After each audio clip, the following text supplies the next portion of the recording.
What is going on, everybody? Welcome back to another roster bubble series video.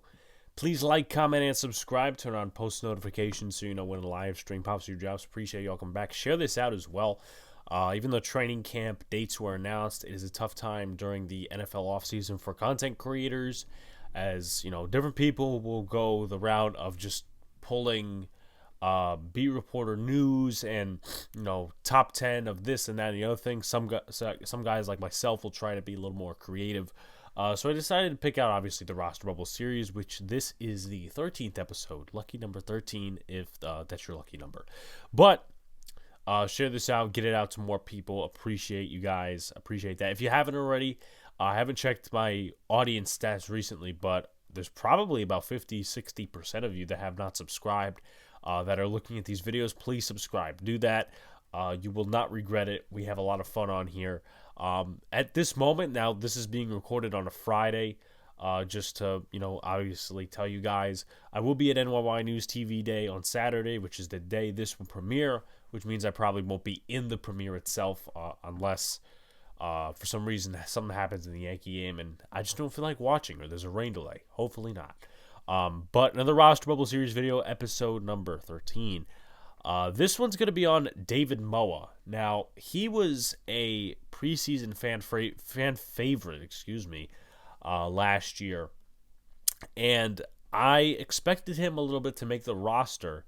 He was, I would say, loud within the first two games of the preseason. Then the next game against the Patriots, he didn't do much of anything. He did play 4 games last year. He did start 1 on the defensive line, 3 combined tackles,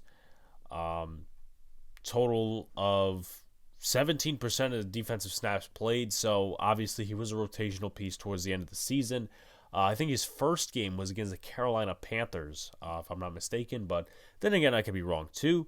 So obviously, he comes in as a defensive rotational piece as a defensive end. I think he can also play D tackle, but then again, I'm not sure as well. So his competition looks like this. Now, there's already 2 locks. At least I looked on the depth chart. Well, one of the fan-created depth charts, I guess, to see who plays defensive end, who could possibly be his competition. Now, the locks are already Dexter Lawrence and Leonard Williams. They're not going to be on the field every snap, so you will need depth at that position. So some competition. Ryder Anderson, I don't know much about him. I'm going to do more scouting on him. He is an undrafted free agent, though. And then Jalen Holmes, who basically is like the Justin Ellis of defensive ends. He's got 1 sack in his career, but he's played, a couple of years with the Minnesota Vikings, which probably, is the reason why he's here. Andre Patterson, and then New Orleans last season. But he's only got 1 sack in his career, 57 tackles. 6 tackles for a loss and 5 quarterback hits. So I guess he's just a rotational piece, maybe in the running game or something like that. But we'll see what happens in the preseason, what happens in training camp. So how can he win? Make plays, rise up the depth chart as a rotational piece. Right now, other than Ryder Anderson, he probably is the second lowest defensive end in terms of the depth chart. If you would rank it, it'd probably be Leo, Dexter, Jalen Holmes, David Moa, and then Ryder Anderson, because we haven't really seen much out of Ryder Anderson, in mini camps, stuff like that. Once again, we have to wait till training camp, and then there'll be a depth chart and blah, blah, blah, and then the process goes on. So he needs to work his way up. It's an uphill battle, and it's not just that. He's coming in from a different regime, and we've seen this time and time again the last couple of years with overturning of the roster. Some guys stay, some guys go. So he needs to make plays. And I think the way he did it last preseason, I think that's a way to make plays. He made a couple of tackles. He also forced 2 fumbles. I remember in the Browns game, Kyle Lauletta, it was the final seconds of the first half. Lauletta was running. Moa runs with him and trips the ball out. Now, the Browns did recover the football. But with that being said, the time was out and it was halftime. So they didn't have a chance to do anything with that. And then in the first preseason game against the Jets, one of the running backs, I think it was Josh Adams maybe or someone else, was running with the football and they tripped. They got back up. Moa slaps the ball out of the hands, and it's a fumble.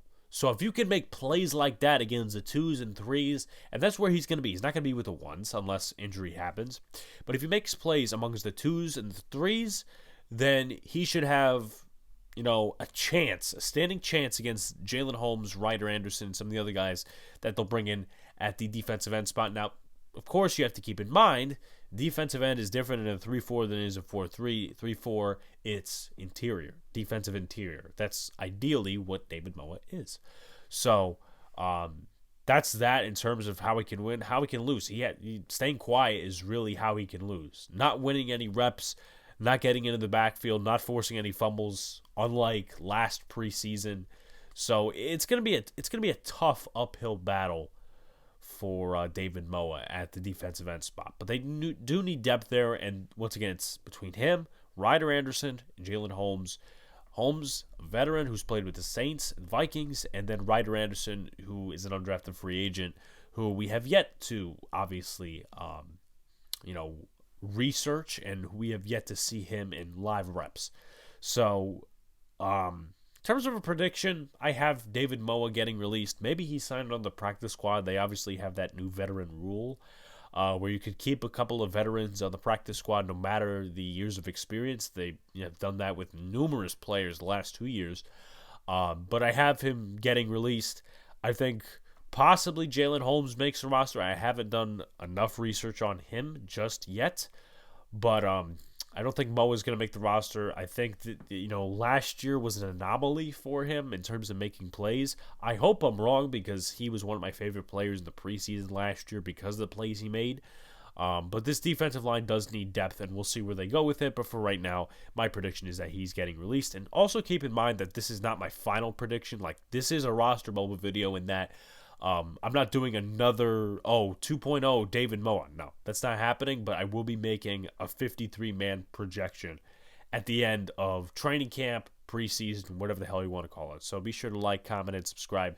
Turn on post notifications so you know when a live stream pops to your drops. Appreciate y'all coming back. Share this out as well. Once again, tough time in the offseason for some NFL content creators, some Giants content creators, and creativity is a hard thing to come by for certain people. Obviously, I've had this series for 3 years. I just haven't done it every single day. Last year and the year before. So peace out, guys. See you later. Stay cool, and let's go Giants.